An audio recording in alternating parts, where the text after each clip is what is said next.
ಹೀಗೊಂದು breaking news ಬರ್ತಾ ಇದೆ, ನೋಡ್ತಾ ಹೋಗೋಣ. ಅಡುಗೆ ಸಿಲಿಂಡರ್ ಬ್ಲಾಸ್ಟ್ ಆಗಿ 8 ಜನರಿಗೆ ಗಾಯಗಳಾಗಿದೆ. ಒಂದೇ ಕುಟುಂಬದ 8 ಜನರಿಗೆ ಗಾಯಗಳಾಗಿರುವಂತದ್ದು ಸಿಲಿಂಡರ್ ಬ್ಲಾಸ್ಟ್ ನಿಂದಾಗಿ. ಈ 8 ಜನರಲ್ಲಿ ಇಬ್ಬರ ಸ್ಥಿತಿ ಗಂಭೀರವಾಗಿದೆ. ಸದ್ಯಕ್ಕೆ ಈ 8 ಜನರನ್ನು ಕೂಡ ತತ್ಕ್ಷಣ ಆಸ್ಪತ್ರೆಗೆ ದಾಖಲು ಮಾಡಲಾಗಿದೆ. ವಿಜಯನಗರ ಜಿಲ್ಲೆಯ ಗಾದಿಗಾನೂರು ಗ್ರಾಮದಲ್ಲಿ ಘಟನೆ ಆಗಿರುವಂತದ್ದು. ಒಂದು ಮನೆಯಲ್ಲಿ 8 ಜನ ಇರ್ತಾರೆ. 8 ಜನರಿಗೂ ಕೂಡ ಈಗ ಗಾಯಗಳಾಗಿದೆ. ಇಬ್ಬರ ಕಂಡೀಷನ್ ಕ್ರಿಟಿಕಲ್ ಆಗಿರುವಂತದ್ದು. ಹಾಲಪ್ಪ ಅನ್ನೋರ ಕುಟುಂಬದ 8 ಜನರಿಗೆ ಗಾಯಗಳಾಗಿದೆ.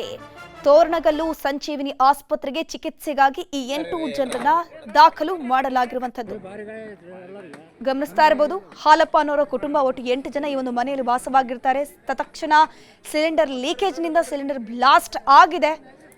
ಸ್ಥಳಕ್ಕೆ ಬಂದಂತಹ ಅಗ್ನಿಶಾಮಕ ಸಿಬ್ಬಂದಿ ಬೆಂಕಿಯನ್ನ ನಂದಿಸಿದ್ದಾರೆ. ಹೊಸಪೇಟೆ ಗ್ರಾಮೀಣ ಪೊಲೀಸರು ಸ್ಥಳಕ್ಕೆ ಭೇಟಿ ನೀಡಿ ಪರಿಶೀಲನೆ ಮಾಡಿರುವಂತದ್ದು. ಸದ್ಯಕ್ಕೆ ಇಬ್ಬರ ಸ್ಥಿತಿ ಗಂಭೀರ ಆಗಿದೆ ಅನ್ನುವಂತಹ ಮಾಹಿತಿ ಸಿಗ್ತಾ ಇದೆ. ಇದರ ಬಗ್ಗೆ ಹೆಚ್ಚಿನ ಮಾಹಿತಿ ನೀಡ್ತಾರೆ ನಮ್ಮ ಪ್ರತಿನಿಧಿ ಬಸವರಾಜ್. ದೂರವಾಣಿ ಸಂಪರ್ಕದಲ್ಲಿ ಜಾಯ್ನ್ ಆಗಿದ್ದಾರೆ. ಎಸ್ ಬಸವರಾಜ್, ಎಷ್ಟು ಹೊತ್ತಿಗಾಯಿತು, ಹೇಗಾಯಿತು, ಸದ್ಯಕ್ಕೆ ಈ ಗಾಯಾಳುಗಳ ಪರಿಸ್ಥಿತಿ ಹೇಗಿದೆ? ಧನುಶ್ರೀ, ವಿಜಯನಗರ ಜಿಲ್ಲೆ ಹೊಸಪೇಟೆ ತಾಲೂಕಿನ ಗಾದಿಗನೂರಲ್ಲಿ ಗ್ರಾಮದಲ್ಲಿ ನಡೆದಿರ್ತಕ್ಕಂಥ ಈ ಘಟನೆ. ಮನೆಯಲ್ಲಿ ಕುಟುಂಬ ಸದಸ್ಯರು ಮಲಗಿರ್ತಕ್ಕಂಥ ಸಂದರ್ಭದಲ್ಲಿ ಬೆಳಗಿನ ಜಾವ ಏಕಾಏಕಿಯಾಗಿ ಒಂದು ಶಬ್ದ ಕೇಳುತ್ತೆ.